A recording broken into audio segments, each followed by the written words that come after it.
சமாளிக்கலாம்.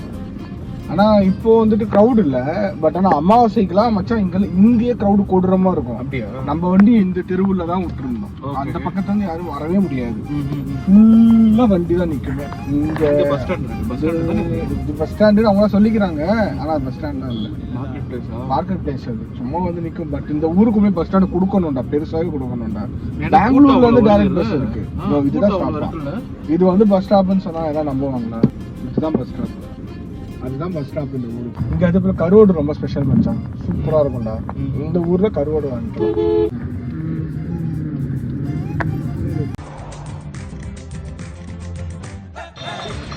ஃபைனல் நம்ம கோயில் வந்து ரீச் பண்ணிட்டோம். மலையனூர் கோயில் தானே இது, மேல்மலையூர் கோயில் இது.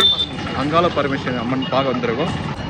ஆமாம், இதுக்கப்புறம் வந்து கோயிலுக்கு கூப்பிட்டு வந்துட்டான். இது ஃபர்ஸ்ட் விளாக் வேற. மங்களமாக ஆரம்பிக்கிறோன்ட்டு கோவில்ல இருந்து ஆரம்பிச்சிருக்கோம். ஃபர்ஸ்ட் விளாக்லாம் கிடையாதுங்க. இது எங்களுடைய ஒரு 30-40 விளாகா இருக்கும்.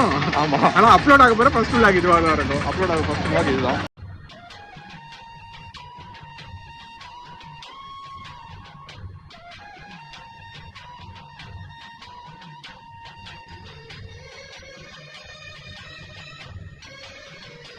இப்போ பார்த்தீங்கன்னா நாங்கள் மேல்மலையனூர் கோவிலுக்கு வெற்றிகரமாக போயிட்டு ரிட்டர்ன் வந்துட்டு இருக்கோம். ஓகே, ஸோ இப்போ கோவிலோடைய ஹிஸ்ட்ரியிலையும் ஒன்று என்ன சொல்கிறாங்கன்னா, இந்த மேல்மலையனூரில் இருக்கிற பெரியயோடைய ஸ்டோரி வந்து ரொம்பவே பெரிய ஸ்டோரி. ஆக்சுவலி எங்கே இது ஸ்டார்ட் ஆகுதுனாக்கா, பிரம்மாவுக்கும் விஷ்ணுக்கும் வந்துட்டு ஒரு சண்டை போயிட்டுருக்கு. என்ன சொல்கிறாங்கன்னா, இல்லை நான் தான் பெரிய ஆளுன்ட்டு பிரம்மர் சொல்கிறாரு. ஏன்னா இப்போ பிரம்மருக்கு வந்து 5 தலை இருந்தது. இப்போ நம்மளுக்கு எல்லாம் தெரிஞ்ச பிரம்மருக்கு 4 தலை தான். ஆக்சுவலி பிரம்மருக்கு வந்து 5 தலை இருந்தது. ஸோ அந்த 5 தலை இருக்கிறதால தலைக்கணம் ரொம்ப அதிகம். பிரம்மர் வந்து படைக்கிற தொழில் என்கிட்ட தான் இருக்குது, அதனால நான் தான் பெரிய கடவுள், மூர்த்திகள்லேயும் நான் தான் சக்தி வாய்ந்தவன்ட்டு பிரம்மர் விஷ்ணு கிட்ட சொல்கிறாரு. விஷ்ணு என்ன சொல்கிறார், இல்லை காக்கிறவர் நான் தான், அதனால எனக்கு நான் தான் இந்த பேர்லையும் பெரிய பவர்ஃபுல்லானவன் நான் தான் பெரியவன் அவர் சொல்கிறாரு.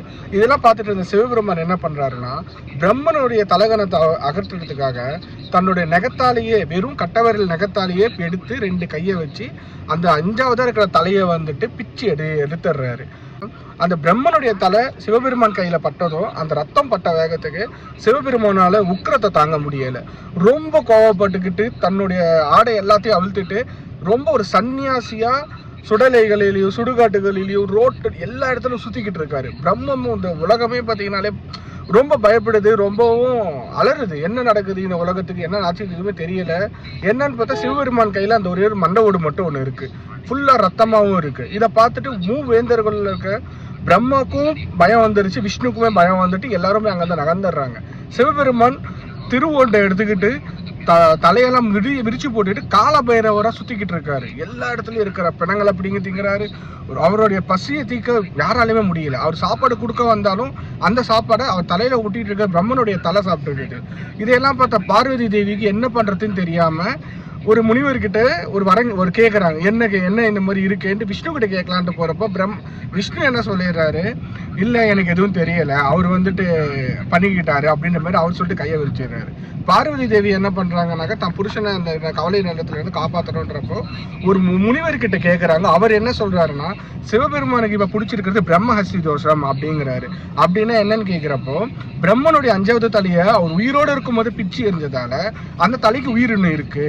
ஸோ இப்போ நீங்கள் சிவபெருமானுக்கு நீங்கள் எதை கொடுத்தாலும் அந்த ஆகாரம் வந்து அந்த 5ஆவதா இருக்கிற தலை இருக்கு இல்லையா, அதுதான் எடுத்துக்கும். அதனால சிவபெருமானால பசியையும் தீர்க்க முடியாது, அவர் பித்து நிலையிலே தான் இருப்பார். ஏன்னா தெய்வங்கள் என்றைக்குமே உச்சக்கட்ட கோவத்துக்கு போயிட்டா மேக்சிமம் எல்லாரும் என்ன சொல்லுவாங்க, நிர்வாணமான கோலத்துல தான் இருப்பாங்க, இப்படிதான் சொல்லியிருக்காங்க. ஸோ அதை தான் நானே சொல்றேன். இந்த மாதிரி நிர்வாண கோலத்துல சிவபெருமான் சுத்திக்கிட்டு இருக்கிறத பார்த்துட்டு உடம்பெல்லாம் கருப்பாயிட்டு அவரை பார்க்கவே எல்லாருக்கும் பயமாவும் இருக்கு. பிணங்களை பிடிங்கி தின்னுக்கிட்டு இருக்காரு. அவங்க பார்வதி பார்க்கவும் என்ன பண்றதுன்னு தெரியாது. அப்ப அந்த முனிவர் சொல்றாரு, உருண்டைய சிவனுடைய கால் கட்டவரல் ரத்தத்துல இருந்து எடுத்து ஒரு பெரும் உருண்டையை வந்துட்டு பிடிச்சு நோக்கி போடுறப்போ அந்த தலை வந்துட்டு அந்த சாப்பிட்றதுக்கு போயிடும். அப்ப சிவபெருமானை விட்டு அந்த தலை மறைஞ்சு போகுங்கிறத சொல்றாரு. இதை கேட்ட பார்வதி என்ன பண்றாங்கன்னா, அதே போல ஒரு பிண்டத்தை கையில எடுத்துக்கிட்டு சிவபெருமானுடைய கால் கட்டவல் ரத்தத்தால அந்த சாதத்தை பிணைஞ்சிடுறாங்க.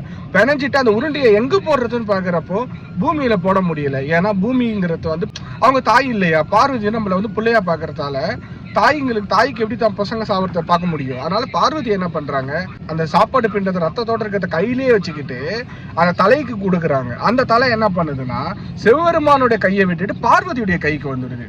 பார்வதியுடைய கைக்கு வந்தது அந்த தலை என்ன பண்ண, அந்த சாப்பாடை சாப்பிட்றப்போ அந்த கையை பிடிச்சிக்கிறாங்க பார்வதி. அந்த ரத்தத்தோட கையில பட்டதும் பார்வதி தேவியால கோவத்தை கண்ட்ரோல் பண்ண முடியல. ரொம்ப ஆங்கரமா ஆயிட்டு உச்சக்கட்ட வெறிக்கு போயிட்டு கை ஃபுல்லா ரத்தம் இருக்கிறப்போ படுத்துக்கிட்டு பெறல்றாங்க கோவத்துல.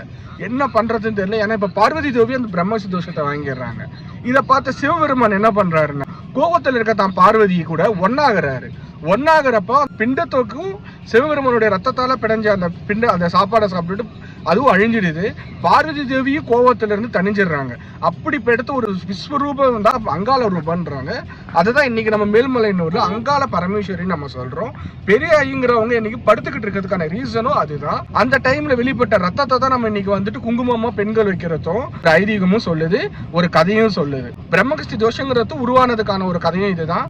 மேக்சிமம் இப்பயுமே ஒரு சொல்லுவாங்க, ஒருத்தவனுக்கு வந்து சனி கூட பிடிச்சிக்கலாம், சனியில கூட அவனால ஒண்ணு பண்ண முடியும். ஆனா பிரம்மகஸ்தி தோஷம் இருந்தா அவனால ஒண்ணுமே பண்ண முடியாதுன்னுவாங்க. ஸோ அதனால பிரம்மகஸ்தி தோஷமும் அதுவும் வந்து தீர்க்கறதுக்கான ஒரு விஷயம்தான். அது மேல்மலையனூர்ல அதுக்கான நிவர்த்தியும் இருக்கு. ஸோ பாருங்க, இதுதான் மேல்மலையனூருடைய ஸ்டோரி.